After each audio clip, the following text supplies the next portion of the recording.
सोचिए, एक विशाल जहाज, सैकड़ों लोग, समुद्र के बीचों बीच, और अचानक वो पूरा जहाज गायब हो जाता है। ना कोई एसओएस कॉल, ना कोई रेडियो सिग्नल, ना कोई सुराग।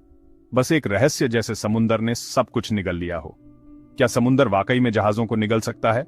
आज हम बात करेंगे कुछ ऐसी सच्ची घटनाओं की जिनमें बड़े बड़े शिप्स अचानक रहस्यमय तरीके से गायब हो गए। अगर आप ऐसे ही रहस्यमयी और एडवेंचरस कहानियों के शौकीन हैं तो चैनल को जरूर सब्सक्राइब करिए, क्योंकि आगे और भी समुंदर के राज खुलने वाले हैं।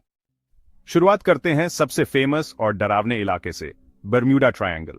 अमेरिका के फ्लोरिडा, बर्म्यूडा और पुर्तो रिको के बीच का ये इलाका दुनिया के लिए एक अबूझ पहेली है। कहा जाता है कि यहां दर्जनों प्लेन्स और शिप्स अचानक गायब हो चुके हैं। सबसे चर्चित केस है यूएसएस साइक्लॉप्स, जो 1918 में 300 लोगों के साथ समुद्र में उतरा था और फिर कभी नहीं मिला। न मलबा, न बॉडीज, न कोई सिग्नल, जैसे समुद्र ने उसे निगल लिया हो। कुछ वैज्ञानिक इसे मैग्नेटिक फील्ड्स का असर मानते हैं, तो कुछ लोग एलियंस और टाइम पोर्टल्स तक की बात करते हैं। अब बात करते हैं 1872 के एक बेहद अजीब केस की, मैरी सेलेस्ट। ये एक व्यापारी जहाज था जो अटलांटिक ओशन में मिला, बिल्कुल सही हालत में। सारे सामान, खाना, जहाज के दस्तावेज, सब कुछ सही सलामत था। पर जहाज में एक भी इंसान नहीं था। कैप्टन, उसकी पत्नी, उसकी बच्ची, पूरी क्रू सब गायब। जहाज पर कोई लड़ाई या संघर्ष के निशान भी नहीं थे। तो सवाल यही था, वेयर डिड एवरीवन गो? कुछ कहते हैं पायरेट्स ने हमला किया, कुछ का मानना है कि यह कोई सी वॉर्टेक्स था जो उन्हें निगल गया। पर सच क्या था, आज तक कोई नहीं जानता। दुनिया के कई हिस्सों में लोगों ने विशाल सी क्रीचर्स को देखने का दावा किया है। कुछ रिपोर्ट्स में बताया गया है कि शिप्स को नीचे खींचने वाली गहरे पानी की भंवर यानी व्हर्लपूल एक्टिविटी भी एक कारण हो सकती है। समुद्र की गहराइयों में इतनी एनर्जी होती है कि वो किसी भी हैवी जहाज को एक पल में खींच सकती है, और फिर बस खामोशी, जैसे वो जहाज कभी था ही नहीं।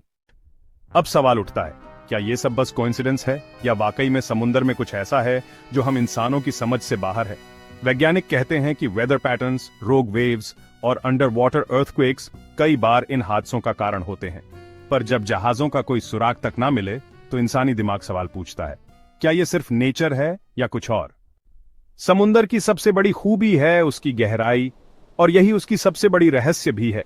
वो जितना खूबसूरत दिखता है उतना ही खतरनाक भी हो सकता है। तो अगली बार जब आप समुद्र की लहरों को देखें तो याद रखिए, उस शांति के नीचे कुछ ऐसी कहानियां छुपी हैं जो शायद हम कभी पूरी तरह से समझ ही नहीं पाएंगे। तो दोस्तों, आपको क्या लगता है, क्या समुद्र वाकई जहाजों को निगल जाता है, या ये सब बस इंसानी डर और अफवाहें हैं? कमेंट में जरूर बताइए। अगर आपको ये वीडियो पसंद आया हो तो लाइक जरूर कीजिए, शेयर कीजिए उन दोस्तों के साथ जिन्हें रहस्यों में दिलचस्पी हो, और सब्सक्राइब कीजिए ताकि अगली कहानी आप मिस ना करें। मिलते हैं एक और रहस्यमयी सफर में।